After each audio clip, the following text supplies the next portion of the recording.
राणा साहब, बहुत सारे केसेस के अंदर ऐसे इत्फाकात भी होते हैं कि जब कत्ल का केस आता है, डकैती का केस आता है या रेप का केस आता है, तो अगर मुल्ज़म की पार्टी जो है स्ट्रांग है, बासर है, तो वो कहते हैं कि ये जो बच्चा है, ये जो नौजवान है, ये तो जहनी तौर पर माजूर है, जहनी मरीज़ है।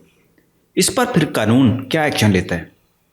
रिलीफ मिल जाता है ऐसे बंदे को जो जहनी मरीज़ होता है? देखें, हम बात करें अनसाउंड माइंड की या ज़हनी मरीज़ की। अनसाउंड माइंड हमारा जो है पाकिस्तान पीनल कोड का सेक्शन 84 इसको डील करता है। उसकी जो डेफिनेशन में अगर जाएं तो हु इज़ अनसाउंड, कि उसने जो एक्ट किया है वो उसको समझने के काबिल ही ना हो, कि उसने जो एक्ट किया है वो क्या कर रहा है। देन आवर अनसाउंड माइंड, इसकी सिंपल डेफिनेशन इस तरह से हम करते हैं। अगर वो उस पैरामीटर्स पर पूरा उतरता है तो फिर उसके खिलाफ कार्रवाई नहीं होगी। अब अगर इसको हम फर्दर लेके जाते हैं, ये जो पैरामीटर्स हैं ये कौन तय करेगा? मैं आगे आपको वही बताने लगा हूं। हमारा सेक्शन 464 to 475 CRPC डील करता है। अगर पता चले कि कोई बंदा अनसाउंड माइंड है तो अकॉर्डिंग टू सेक्शन 464 उसका ट्रायल अगर हो रहा है तो उसको रोक दिया जाता है। फिर 465 में जाके मेडिकल एग्जामिनेशन करवाया जाता है। उसका फिर एक बोर्ड बनता है।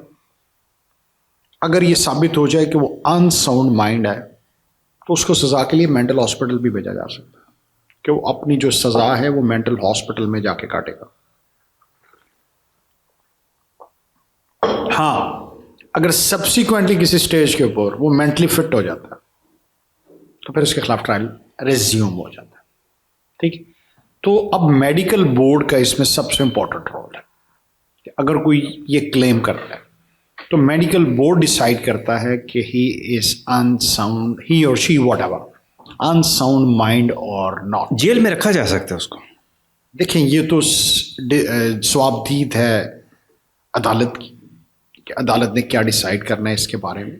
अगर वो ऑलरेडी जेल में है तो जब तक उसका मेडिकल बोर्ड का डिसाइड नहीं हो जाता, क्योंकि कानून तो यही कहता है कि मेडिकल बोर्ड अगर अप्रूव कर देता है कि अनसाउंड माइंड है तो उसको मेंटल हॉस्पिटल शिफ्ट किया जाएगा। ठीक है, फिर इसके मुताबिक जो है जज साहब उसको, अगर वो नहीं जब केस चल रहा हो और इस दौरान अगर किसी के साथ ऐसा हादसा रुड़मा हो जाए तो फिर उसके लिए सेम रूल्स, उसमें कोई ऐसा इशू नहीं, ऐसा नहीं है। देखें, आप कह रहे हैं कि जुर्म जिस वक्त किया था उस वक्त साउंड था, नहीं, फिर नहीं है। देखिए, हमने किसी भी चीज़ का जो फैसला करना है कमीशन ऑफ ऑफेंस पे है, कि जिस वक्त उसने क्राइम कमिट किया था उस वक्त वो साउंड माइंड था।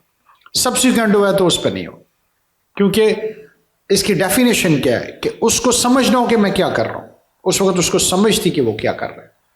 उसमें फिर बात की बात है कि डिबेट है या कि उसको मेंटल हॉस्पिटल भेज दिया जाए या कुछ किया जाए, मगर वो फिर सजा जरूर काटेगा, क्योंकि कमीशन ऑफ ऑफेंस पे उसको पता था कि वो क्या कर रहा है। अगर कोई कत्ल का मुल्ज़म था, जुर्म साबित हो जाता है, लेकिन वो ज़हनी तौर पर माजूर है या उसके साथ इस दौरान हो गया जेल में रहते हुए ही डिप्रेशन की वजह से या किसी और काज की वजह से भी, तो उसके बाद उसकी सज़ा में कमी हो कि इसमें क्या होगा? मैं आपको अर्ज कर रहा हूँ, अगर उसने मर्डर किया, मर्डर करते वक्त उसको वो इस काबिल नहीं है कि समझ सके कि वो मर्डर कर रहा है, फिर वो अनसाउंड की डेफिनेशन में आता है। अगर मर्डर करने के बाद जेल में जाके पागल हो जाता है फिर तो उसको सजा भुगतनी पड़ेगी, जेल में या जो भी है। जिस वक्त उसने ऑफेंस कमिट किया, थाने में जाने के बाद मर्डर करने से अगले दिन उसके साथ कोई ऐसा वाकया हो जाता है जिसकी वजह से वो ज़हनी मरीज बन जाता है, पागल हो जाता है, कुछ हो जाता है, वो फिर अपनी सजा भुगतेगा, क्योंकि कमीशन ऑफ ऑफेंस के टाइम वो बिल्कुल साउंड माइंड था। चलिए सर, बहुत बहुत शुक्रिया।